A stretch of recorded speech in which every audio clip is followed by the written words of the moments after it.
Salut. Aujourd'hui, on est le lundi 15 janvier. Alors, le 15, c'est le diable. Alors, le diable, il représente, à mon sens, les énergies puissantes, sexuelles, la Kundalini. Et dans le petit chemin vers le renouveau qui est entrepris le 13, tu vois, on est reparti sur des bases solides. Le 14, on a retrouvé un équilibre avec nos énergies élevées, spirituelles et nos énergies matérielles terrestres. Et le 15, eh ben, on en est là à réintégrer pleinement ces énergies sexuelles qui sont fondamentales, hein, les énergies de vie. On en revient toujours à ça. Parce que, euh, parce que voilà, c'est fondamental et ça nous connecte à l'amour aussi. L'amour, il est dans le cœur et il est aussi dans le corps. Et quand on a les deux, eh bien c'est ça qui s'appelle l'extase. Alors aujourd'hui, le Kohan, il est un tout petit peu en avance, il nous dépasse. On est sur le Kohan 16, le sage ne lutte pas pour arriver.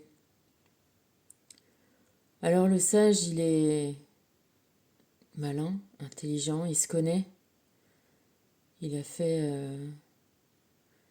beaucoup d'introspection et justement, il a rassemblé toutes ses forces à l'intérieur de lui. Et c'est dans ça qu'il puise pour arriver. Il arrive même à transcender ce qu'on appelle des défauts, c'est-à-dire qu'il se sert de toutes les énergies qui le parcourent pour les transformer pour arriver à son but. Par exemple, une belle colère, ça peut, ça peut te faire bien avancer, tu vois. C'est pas négatif en soi, la colère. C'est ce qu'éventuellement la colère peut te faire de négatif. Tu vois, la colère, c'est la déesse Sekhmet. Alors elle est chouette parce que c'est la déesse égyptienne à tête de lion. Et quand elle est en colère, elle a besoin de sang, tu vois. Bah, donc on pouvait un peu la tromper en lui donnant de la bière rouge. Ça, c'est déjà un truc. La deuxième chose, c'était, pour l'apaiser, c'était le bruit des papyrus, tu vois. Et dans un sens, le bruit des papyrus, ça peut être aussi la connaissance. Bref, tout ça pour te dire que une belle colère, ça peut te révéler des choses aussi sur ce qui t'entoure, pourquoi elle est générée, et ça peut te donner un bon levier et une bonne énergie pour faire changer ces choses-là qui ont généré cette colère en toi. Donc le sage, il se sert de tout. Il fait feu de tout bois, comme on dit. Et les énergies divines sont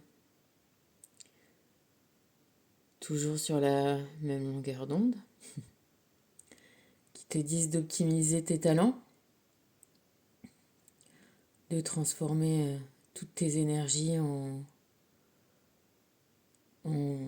action, en réalisation, qui vont vers là où tu souhaites aller, tout simplement. L'amour de toi en premier lieu. Tadam! L'amour de toi en premier lieu, bien sûr. Voilà. Et souvent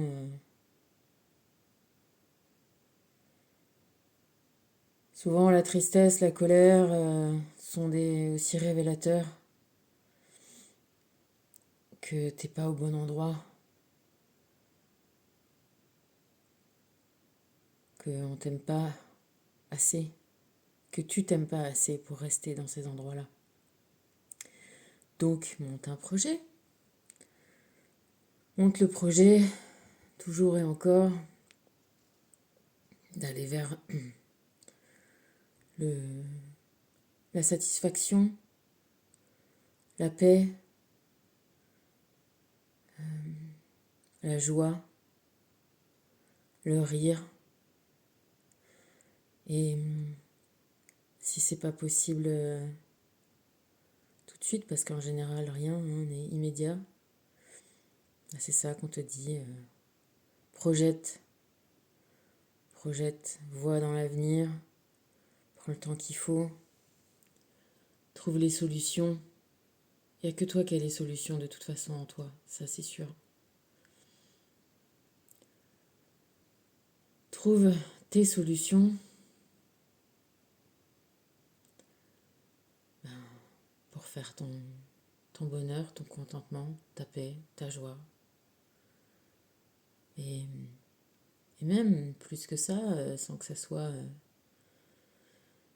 une fin, cette paix, cette joie, cet amour, c'est encore que le début, tu vois, de tes actions qui vont faire que ça va pouvoir encore grandir et se développer et toucher les autres et mettre une action matérielle, bénéfique.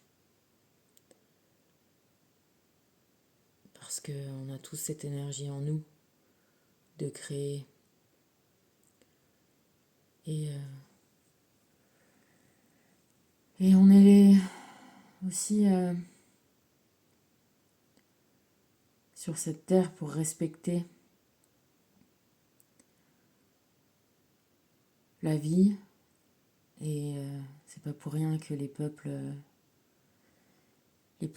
premiers, qu'on va dire, qui sont restés connectés justement à l'esprit de Gaïa, la respectent comme un être vivant, pas juste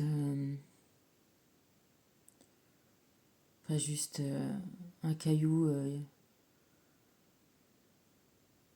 inerte duquel on peut tirer et piocher à loisir tout ce qu'on veut, sans respect.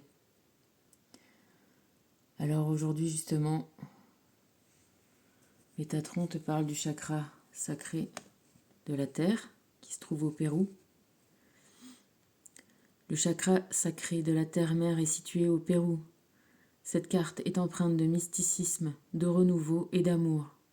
Faites de la place à votre enfant intérieur, afin de saisir les opportunités qui se présentent à vous. Vous hésitez à modifier un aspect de votre vie? Agissez maintenant. Le temps est venu d'éveiller votre être divin et d'accueillir le renouveau dans votre vie. Alors le chakra sacré, c'est le 2e chakra, partant du bas. Donc le premier, c'est le chakra racine qui te connecte à la terre. C'est le chakra qui est rouge, qui représente tes besoins matériels primaires, premiers. Pour la peur, elle est logée dans ce chakra premier.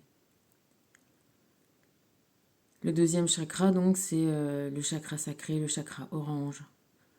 Et tu vois, celui-là, tout de suite, il te parle du divin, du spirituel, du sacré. Et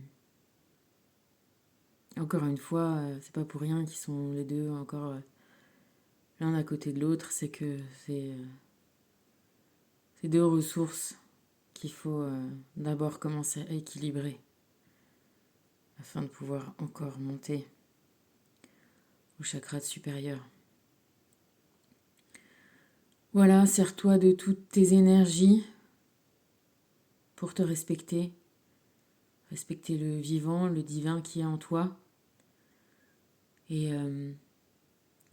tu verras que une fois que ce sera bien équilibré à l'intérieur de toi, tu auras également envie que la paix et l'équilibre règnent autour Et tu auras ton petit discours de Miss Univers si tu veux. Allez, bisous.